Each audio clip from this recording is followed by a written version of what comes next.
Hello students, welcome to online शाला।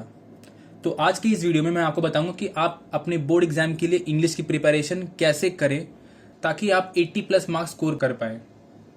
मैं आपको इस वीडियो में हर एक चीज़ A to Z बताऊंगा कि आप कैसे क्या क्या पढ़ना है। आपको लेसन पढ़ना भी चाहिए या नहीं, आपको ग्रामर पढ़ना भी चाहिए या नहीं, यस वो भी मैं आपको बताऊंगा। और आप कैसे टाइम मैनेज करेंगे इंग्लिश के पेपर में, हर एक चीज़ मैं आपको इस वीडियो में बताने वाला हूँ। तो अगर आप ये वीडियो एंड तक देखते हैं देन इस वीडियो में मैं आपको कुछ ऐसी टिप्स दूंगा कि अगर आपके जो बोर्ड एग्जाम से पहले 30 डेज अप्रॉक्स बचे हुए हैं, अगर आप हर रोज़ सिर्फ 1 घंटे जो मैं बोलता हूँ वो फॉलो करेंगे तो आप 80 अबव स्कोर कर पाएंगे इंग्लिश में। यस, और 80 अबव मतलब आपका इंटरनल मिला के आपके 80 अबव मार्क्स इंग्लिश में आएंगे अगर आपने जो मैंने इस वीडियो में बोला वो फॉलो किए तो। So let's start. सबसे पहले हम लोग देखते हैं इंग्लिश का पेपर, आपका पेपर पैटर्न कैसे होता है। तो आप ये देख सकते हैं, आपका जो सेक्शन 1 है, सेक्शन 1 प्रोज का, ये आपका होता है 34 मार्क्स का, 34 मार्क्स का। ओके, और ये जो लेसन है, ये जो सेक्शन 1 है, इसमें आपके लेसन जो आपने आपके टेक्स्ट बुक में 8 लेसन्स हैं उनमें से कोई एक पैराग्राफ पूछा जाता है। यस, आपको 8 लेसन पढ़ने पड़ते हैं तब जाके उसमें से एक सीन पैसेज आता है, एक सीन पैसेज आएगा और एक अनसीन पैसेज आएगा। जो अनसीन पैसेज होता है वो हमेशा टेक्स्ट बुक से नहीं होता, आपको टेक्स्ट बुक से नहीं आता, वो लेसन में से नहीं आता। मतलब इसका क्या हुआ कि आपको सिर्फ 12 मार्क्स के लिए 8 लेसन पढ़ने हैं। ओके, 12 मार्क्स मतलब अब आप लोग 8 लेसन पढ़ेंगे तब जाके उसमें से एक एक्सट्रैक्ट पूछा जाएगा, उस एक्सट्रैक्ट के आपको 12 मार्क्स मिलेंगे। इतना आपको समझ में आ गया। उसके बाद आगे देखते हैं। अनसीन पैसेज होता है आपका 18 मार्क्स का, 18 मार्क्स आप यहाँ पे देख सकते हो। अनसीन पैसेज, अनसीन एक्सट्रैक्ट, ये होता है 18 मार्क्स का। उसके बाद आगे देखते हैं। समरी राइटिंग आती है आपके पेपर में और माइंड मैपिंग आती है। ये सब बहुत ही सिंपल है, मैं आपको बताऊंगा आपको क्या करना है, किस तरह से करना है। पहले एक बार समझ लेते हैं कैसे कैसे मार्क्स डिस्ट्रीब्यूट किया गया है। उसके बाद है आपका सेक्शन 2 जो है पोएट्री का सेक्शन 2 है, ये होता है आपका 14 मार्क्स का। ये देख सकते हो आप, 10 मार्क्स यहाँ पे, 4 मार्क्स फॉर एप्रिसिएशन। उसके बाद आगे देखते हैं सेक्शन 3, ये जो आपका राइटिंग स्किल है ये है 16 मार्क्स का, 16 मार्क्स का राइटिंग स्किल होता है। और सेक्शन 4 नॉवेल्स वाला सेक्शन जो होता है, नॉवेल्स वाला, वो होता है 16 मार्क्स का, ये भी। ओके, तो अगर आप अभी ध्यान से देखेंगे पूरे पेपर को अच्छी तरह से तो सबसे पहले देखेंगे सेक्शन 1 है 34 मार्क्स का। 34 मार्क्स में से 12 मार्क्स का जो है आपका सीन पैसेज है। सीन पैसेज के लिए आपको पढ़ने हैं 8 चैप्टर्स। 8 चैप्टर आप पढ़ेंगे तब जाके आपके आएंगे कितने, 12 मार्क्स। 12 भी नहीं आएंगे। क्यों पता है? क्योंकि अभी यहाँ पे ग्रामर भी है, यहाँ पे ग्रामर भी पूछा जाता है। उसके बाद भी अलग अलग तरह के बहुत सारे क्वेश्चंस होते हैं जो लेसन में नहीं होते हैं। तो ज़रूरी नहीं है कि आप 8 लेसन पढ़ के भी 12 मार्क्स स्कोर कर पाएंगे।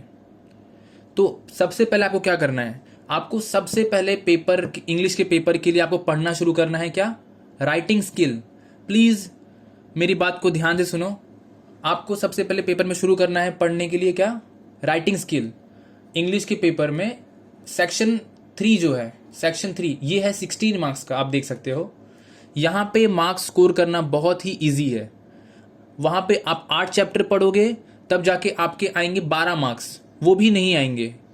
वहाँ पे भी बहुत सारे चीज़ें होंगी जो कैंसिल, वहाँ पे बहुत सारी चीज़ें होंगी जो जहाँ बहुत सारे मार्क्स आपके कट सकते हैं ग्रामर में, और अलग अलग तरह के मिस्टेक्स हो जाएंगी, अलग अलग तरह के क्वेश्चंस आएंगे।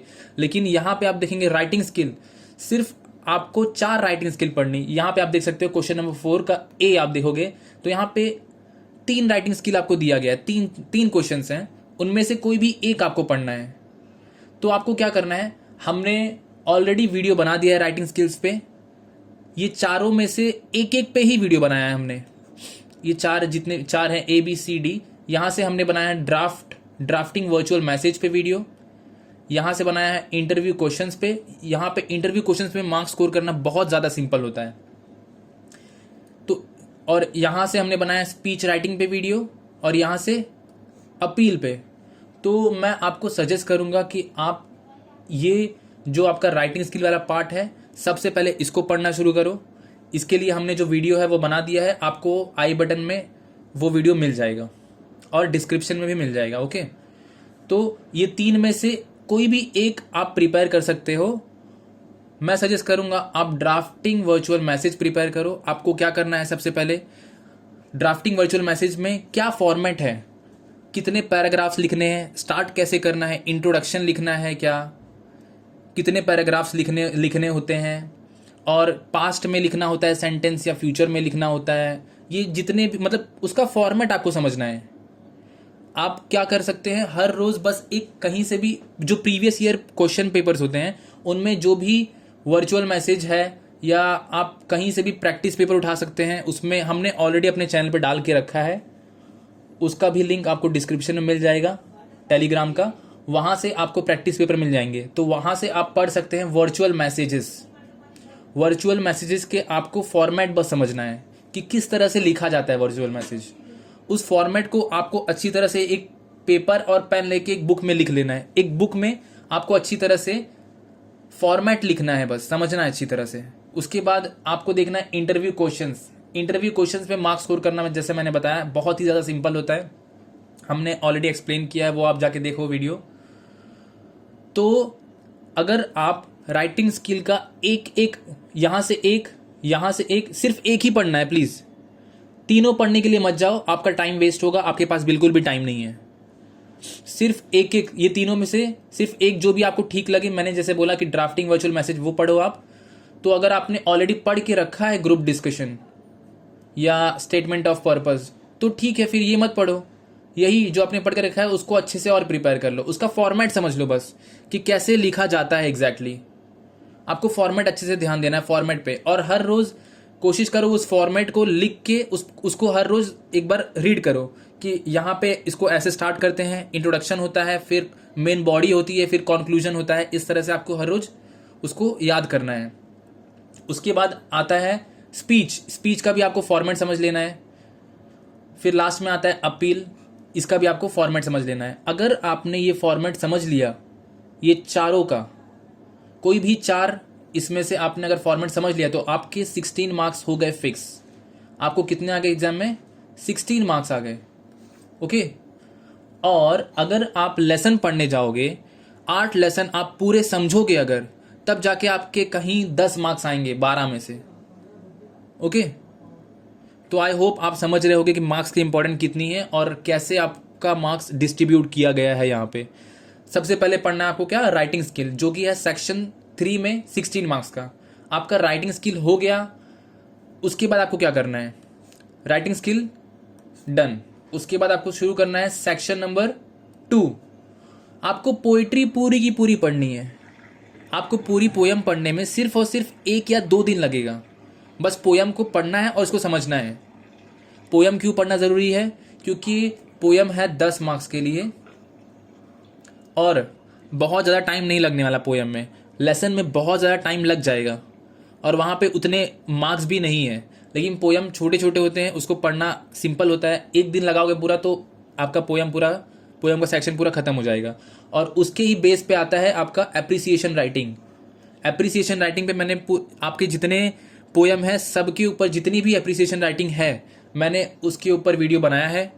वो भी आपको आई बटन में मिल जाएगा, वो आप जाके देख सकते हैं वहाँ से। ऑलरेडी मैंने पूरा एप्रिसिएशन राइटिंग लिख के रखा है सारे पोयम्स का। तो आप इसको अच्छी तरह से पढ़ेंगे तो आपको सबसे पहले क्या करना है, सेक्शन 3 पढ़ना है राइटिंग स्किल का। उसके बाद पोइट्री पढ़नी है, सारे के सारे पोयम पढ़ने हैं। उसके बाद आप यहाँ पे देख सकते हैं पर्सनल रिस्पॉन्स। जो पर्सनल रिस्पॉन्स के क्वेश्चंस होते हैं, यहाँ पे क्या करना होता है हमें, यहाँ पे सिर्फ हमें अपनी ओपिनियन देनी होती है। आपको ही पता होगा कि ओपिनियन देनी होती है बस। ओके। तो ओपिनियन तो हमारी कुछ भी हो सकती है। अब मॉडरेटर को क्या पता कि मेरी जो ओपिनियन है वो कैसी होगी, मेरा पॉइंट ऑफ व्यू है ना। वो थोड़ी उसमें अपना बोल सकता है कि नहीं ये गलत है या ये सही है। ओके। तो जो आपका पर्सनल रिस्पॉन्स होता है उसको आपको अटेंड करना ही चाहिए। आपको जो समझ में आ रहा है रिलेवेंट पॉइंट्स वो लिखो यहाँ पर, आपको 2 मार्क्स यहाँ पे बहुत ही इजीली मिल जाते हैं पर्सनल रिस्पॉन्स में। ओके, पर्सनल रिस्पॉन्स को आपको हमेशा अटेंड करना चाहिए। और जब आप पोयम पढ़ेंगे तो उसके पीछे कुछ क्वेश्चंस दिए होते हैं पोयम, हर पोयम के पीछे, वहाँ से अगर आप समझ लेंगे तो पोएटिक डिवाइस आपको बहुत ही इजीली सॉल्व करने आ जाएगा। ये पोयम अगर आप सारी पढ़ लेंगे और उसके पीछे जो क्वेश्चंस है वो सॉल्व कर लेंगे तो आपको सब कुछ आ जाएगा पोयम का। तो यहाँ पे आपके 14 मार्क्स स्कोर करना बहुत सिंपल है।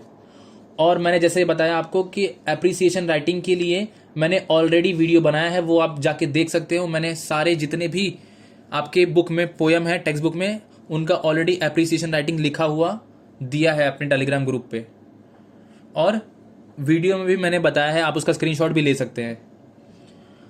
ओके, तो सबसे पहले आपको राइटिंग स्किल प्रिपेयर करना है, उसके बाद आपको जाना है पोएट्री पे, सारी की सारी पोएट्री पढ़नी है, इतना पढ़ना है आपको।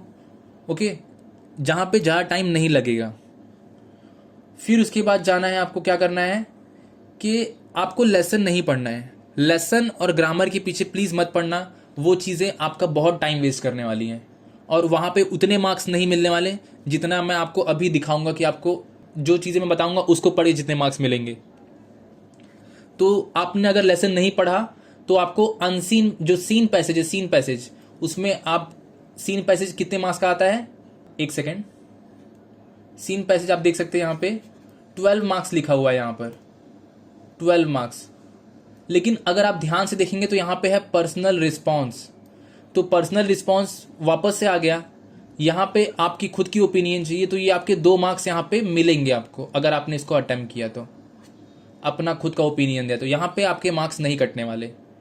तो इसको प्लीज़ अटेंड करना है आपको। और यहाँ पे जो क्वेश्चंस होते हैं वो भी बहुत ज़्यादा बेसिक्स होते हैं, बेसिक क्वेश्चंस होते हैं। आप अगर पैसेज पढ़ के उसे थोड़ा समझ सकते हो तो आपके मार्क्स, आपको लेसन पढ़ने की ज़रूरत नहीं पड़ेगी और आपके मार्क्स आ जाएंगे। और अगर नहीं समझ सकते तो भी कोई प्रॉब्लम नहीं है। आप यहाँ पे अगर 8 मार्क्स आपके चले भी जाते हैं, 8 मार्क्स, तो भी अभी आपके 92 मार्क्स बचे हुए हैं, 92। ओके, तो मैं आपको बताऊंगा कि वो आपको कैसे स्कोर करना है। सबसे पहले मैंने आपको क्या बताया कि आपको राइटिंग स्किल पढ़ने हैं, पूरा एक एक राइटिंग स्किल को ढूंढना है जो आपको इजी लगता है वो उसको प्रिपेयर करो, उसका पूरा फॉर्मेट समझो। ओके, उसके बाद क्या करना है, पोइट्री पूरी पढ़नी है, एप्रिसिएशन को पढ़ना है। फिर यहाँ पे आके आपको यहाँ पे लेसन नहीं पढ़ना है और ग्रामर नहीं पढ़ना है, ये दोनों चीज़ आपको नहीं करनी है। यहाँ पे आपका टाइम वेस्ट होगा, जैसे कि मैंने आपको बताया। फिर आपको क्या करना है, अभी प्रीवियस ईयर क्वेश्चन पेपर्स उठाने हैं, प्रीवियस ईयर क्वेश्चन पेपर्स। उसमें आपको क्या मिलेगा, आपको मिलेंगे पैसेजेस, जो पैसेजेस हैं वो आपको वहाँ पे मिलेंगे और उससे वहाँ पे क्वेश्चंस पूछे रहेंगे। तो आप कोशिश करो हर रोज़ एक पैराग्राफ उठाओ और उसमें जो क्वेश्चंस दिए हुए हैं उस क्वेश्चंस के आंसर सॉल्व करने की कोशिश करो। हर रोज़ आपके एग्ज़ाम आने तक सिर्फ एक पैराग्राफ उठाओ और हर जो क्वेश्चंस पूछे जाते हैं उस पैराग्राफ के बेस पे उसको सॉल्व करो। तो उससे क्या होगा, आपको आपकी प्रैक्टिस हो जाएगी पैराग्राफ के आंसर्स को ढूंढने की। तो उससे आपके जो अनसीन पैसेजेस हैं, जो आपको अनसीन पैसेज आता है 18 मार्क्स का, आप वहाँ पे इजीली मार्क्स स्कोर कर पाओगे, यहाँ पे आपकी प्रैक्टिस हो जाएगी। तो और बहुत ज़्यादा इंपॉर्टेंट है, हर रोज़ पैसेज में से आंसर ढूंढना प्रैक्टिस करो। यहाँ अगर आपने ये कर लिया तो आप इसको भी सॉल्व कर पाओगे, भले ही आपने लेसन नहीं पढ़ा फिर भी आप इसको सॉल्व कर लोगे। आपके यहाँ पे 12 में से कुछ नहीं तो 8 मार्क्स आ जाएंगे। तो फिर जैसे कि मैंने बताया, आपको अभी प्रैक्टिस करना शुरू करना है, क्या, सारे के सारे पैराग्राफ्स। उसके बाद आपको सॉल्व करना, यहाँ पे आप देख सकते हो लैंग्वेज स्टडी में ग्रामर्स आते हैं यहाँ पे। तो अगर आपको पूछा जा रहा है नॉट ओनली बट ऑल्सो का question, not only but also, ये पूछा जाता है, बेसिकली बहुत बार पूछा जाता है बोर्ड एग्जाम में। तो नॉट ओनली बट ऑल्सो का क्वेश्चन बहुत ज़्यादा सिंपल होता है, ये ग्रामर का पार्ट है, बहुत सिंपल होता है। ये सब चीज़ें आपको, ये वीडियो मैंने इस पे बनाया है, ये भी आप जाके देख सकते हो। एक not only but also question होता है और एक होता है आर्टिकल्स का क्वेश्चन। आर्टिकल्स आते हैं, वहाँ पे हम लोग को ए, एन और द फिलअप करना होता है। ये भी बहुत ज़्यादा सिंपल होता है, इस पर ही मैंने वीडियो बना के रखा है, वो भी आप देख सकते हो। ओके, तो अगर ये दोनों ग्रामर आते हैं तो यहाँ पे आप मार्क्स स्कोर कर पाओगे। उसके बाद आते हैं हम लोग लैंग्वेज स्टडी पे। यहाँ पे आप देख सकते हो डू एज डायरेक्टेड में आपके क्वेश्चंस आएंगे, यहाँ पे ग्रामर के क्वेश्चंस आते हैं। हो सकता है आपके यहाँ पे मार्क्स लूज करोगे अगर आपने ग्रामर नहीं पढ़ा है तो। लेकिन अगर आप ग्रामर पढ़ने जाओगे तो आप बहुत सारे इंपॉर्टेंट और इजी चीज़ें जो है, जहाँ पे इजी है मार्क्स स्कोर करना, वो चीज़ें आप मिस कर दोगे। इसके लिए पहले आप ग्रामर मत पढ़ो, जो मैं आपको बता रहा हूँ वो आपको पहले पढ़ना है। स्पॉट दी एरर में आपको एक सेंटेंस दिया रहेगा, वहाँ पे आपको ढूंढना रहेगा कि कौन सा सेंटेंस में क्या मिस्टेक है, उसको आपको करेक्ट करना रहेगा। यहाँ पे भी मार्क्स स्कोर करना बहुत सिंपल है। ओके, तो इतना पार्ट हो गया। आपको मैंने जो जो बताया आपको वो ध्यान देना है। उसके बाद है क्वेश्चन नंबर 2 अनसीन पैसेज का। यहाँ पे भी सेम है, अगर आपको पैसेज पढ़ के आंसर देना आता है क्वेश्चंस का तो आप ये सॉल्व कर लोगे बहुत ही इजीली। इसके लिए आपको बस प्रीवियस ईयर क्वेश्चन पेपर उठा के प्रैक्टिस करना होगा। हर रोज एक पैराग्राफ करो। उसके बाद आता है फिर ये सब हो गया। यहाँ पे पर्सनल रिस्पॉन्स फिर से आ गया। यहाँ पे आपके 2 मार्क्स आ जाएंगे फिक्स। ओके, 2 मार्क्स आ जाएंगे आपके यहाँ पे। और फिर यहाँ पे आता है समरी राइटिंग। समरी राइटिंग में आपको क्या करना है, आपको कोई भी चीज़ रट्टा मारनी नहीं है। जो समरी राइटिंग है उसका क्या फॉर्मेट है, किस तरह से समरी राइटिंग लिखी जाती है, आप पेपर उठाओ प्रीवियस ईयर और वहाँ पे जो समरी राइटिंग के क्वेश्चंस हैं उसके आंसर्स को देखो, उसके आंसर्स को ढूंढो और देखो कि उसको किस तरह से फ्रेम किया गया है, आंसर को कैसे लिखा है, कितनी लाइन में उसको सॉल्व किया गया है। 3 मार्क्स के लिए हमें कितनी लाइन्स को लिखना चाहिए। मैंने पेपर प्रेजेंटेशन में वीडियो बनाया है, वो भी आप देखोगे तो आपको बहुत सारा आइडिया मिलेगा इंग्लिश के पेपर में आपको कैसे पेपर को अटेंड करना चाहिए। ओके, उसके बाद है माइंड मैपिंग। माइंड मैपिंग का क्वेश्चन जो है वो 3 मार्क्स का आता है और वो बहुत ज़्यादा सिंपल होता है। एक क्वेश्चन मैं आपको दिखा देता हूँ माइंड मैपिंग का, ये देख सकते हो आप। ये है माइंड मैपिंग का क्वेश्चन। माइंड मैपिंग यहाँ पे क्या करना है, ह्यूमन और ये बोन्स का सेक्शन है, बोन्स का कॉलम में यहाँ पे हम लोग को बॉक्सेस को फिल करना है और यहाँ पे मसल्स का फिल करना है। और यहाँ पे हमें दिया हुआ है ऑप्शंस।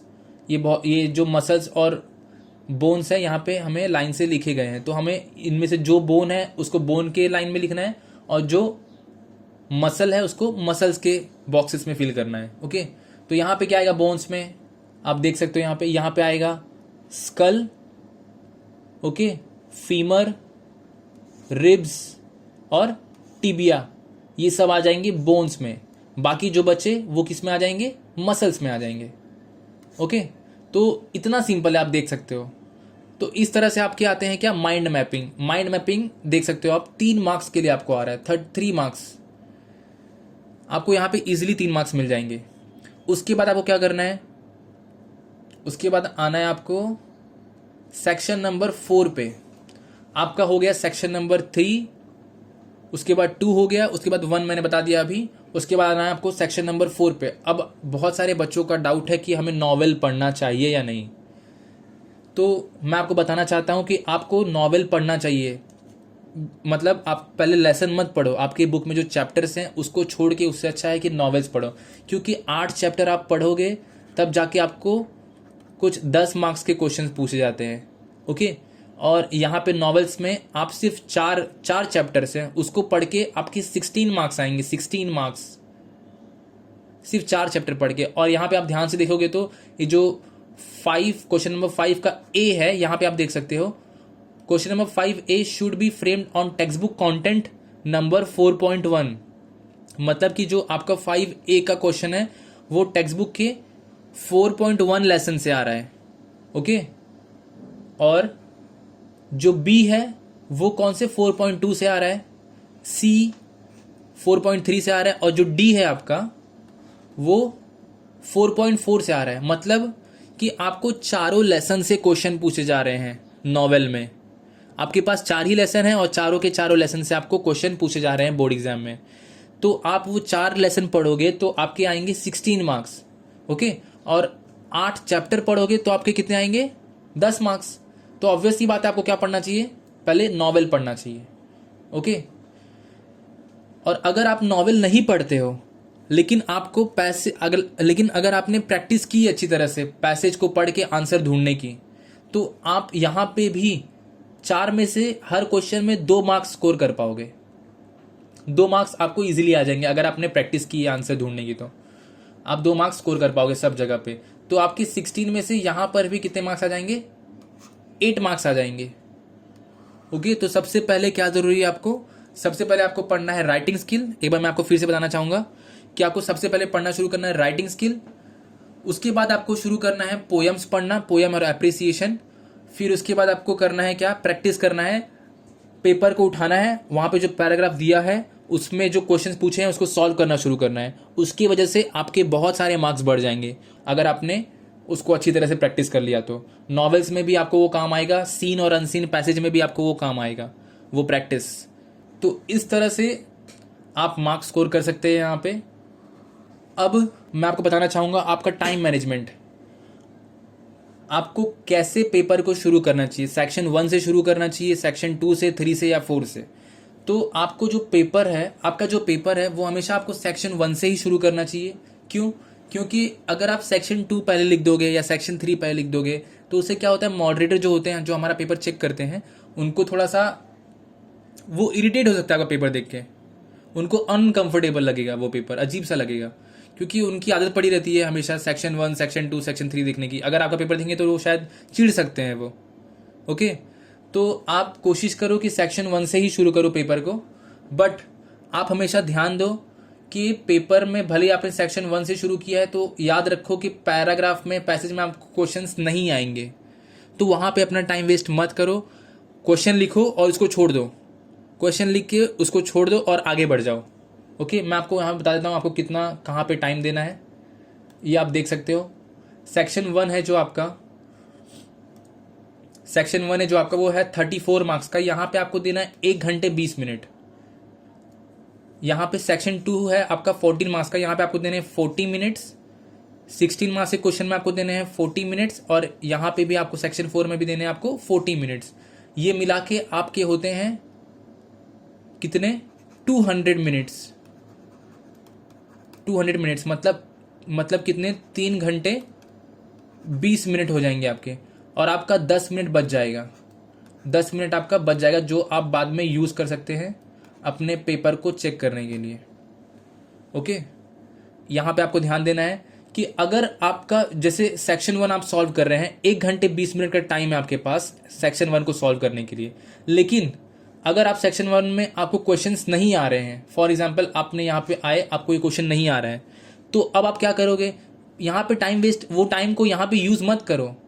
ये क्वेश्चन को छोड़ो, आगे बढ़ो। जहां पे आपका टाइम लग रहा है आपको कि टाइम यहाँ पे जा रहा है और यहाँ पे मैं सॉल्व नहीं कर पा रहा हूँ क्वेश्चन को, वो छोड़ दो। उसको पहले जो आता है पेपर में उसको सॉल्व करने की कोशिश करो। हो सकता है कि बहुत सारे बच्चे क्या करते हैं कि यहाँ पे इतना टाइम लगा देते हैं कि राइटिंग स्किल तक पहुंचते पहुंचते उनके पास सोचने का टाइम ही नहीं बचता कि क्या फॉर्मेट था, क्या सीक्वेंस था, कैसे लिखना था, इंट्रोडक्शन क्या था, कितनी लाइंस लिखनी थी, और वो वहां पे गलती कर देते हैं। यहाँ पे आपके कम मार्क्स के चक्कर में आप ज्यादा मार्क्स मिस कर दोगे जो आपके राइटिंग स्किल में आते हैं। ओके, और यहां तक पहुंचते पहुंचते ना आप एकदम बोर हो जाओगे पेपर में। तो पेपर इतना लेंदी होता है कि आप मतलब एकदम इरिटेट हो जाओगे पेपर लिखते लिखते। इसलिए आपको क्या करना है सबसे पहले कि पेपर तो लाइन से लिखना है, लेकिन आपको ध्यान देना है कि जो क्वेश्चन आता है प्लीज पहले उसको अटेंड करो। उसको अटेंड करने के बाद फिर जाके जो क्वेश्चन छूट गए हैं वहां पे आप पहले से स्पेस छोड़े रहो, और फिर जाके उसके आंसर ढूंढ ढूंढ के उसको लिखो। वहां पे आपके पास फिर आपके जो ज्यादा मार्क्स हैं वो ऑलरेडी आपके बचे हुए हैं, वो आपने स्कोर कर लिया है, तो आपको अभी टेंशन भी नहीं रहेगी और पेपर भी आपका नहीं छूटेगा। ओके, और एक चीज बताना चाहूंगा मैं यहाँ पे कि आपको एग्जाम में अपने साथ एक वॉच रखनी है, क्योंकि टाइम मैनेजमेंट के लिए बहुत ज़्यादा इंपॉर्टेंट होता है। आपको समझ में नहीं आएगा कि क्या टाइम हुआ है, क्या टाइम नहीं हुआ है, तो पेपर छूट जाता है इसकी वजह से। और आपको हमेशा इंग्लिश के पेपर के पहले अभी से आपको पेपर सॉल्व करना शुरू करना चाहिए। पेपर सॉल्व करने से क्या होगा कि आपको पता चलेगा कि मैं 3 घंटे में क्या पूरा पेपर लिख पा रहा हूँ, क्या मिस्टेक हो रही है, कैसे मेरा राइटिंग हो रहा है। तो आपको एक टाइमर सेट करना चाहिए और प्रैक्टिस करना चाहिए पेपर सॉल्व करने का। क्योंकि मैंने देखा है बहुत सारे बच्चे क्योंकि सॉल्व करते करते इरिटेट हो जाते पेपर को, इतना लेंदी होता है पेपर, और जो चीज़ें फिर इंपॉर्टेंट होती हैं वहाँ पे वो मार्क्स लूज कर देते हैं। इसलिए अभी से आदत डाल दो लिखने की और प्रैक्टिस करो, जितना हो सके उतना प्रैक्टिस करो। बस इतना ही बताना था। अगर आपको हिंदी का वीडियो चाहिए तो वो वीडियो बनाने के लिए हमें यहाँ पे थोड़ा अच्छा रिस्पॉन्स चाहिए स्टूडेंट्स का। अगर आप इस वीडियो को शेयर करते हो अपने फ्रेंड्स के साथ, इस वीडियो पे अगर अच्छा रिस्पॉन्स आता है तो हम लोग हिंदी का वीडियो भी ज़रूर बनाएंगे इसी तरह से। आई होप आपको ये वीडियो पसंद आया होगा। Thank you so much for watching the video.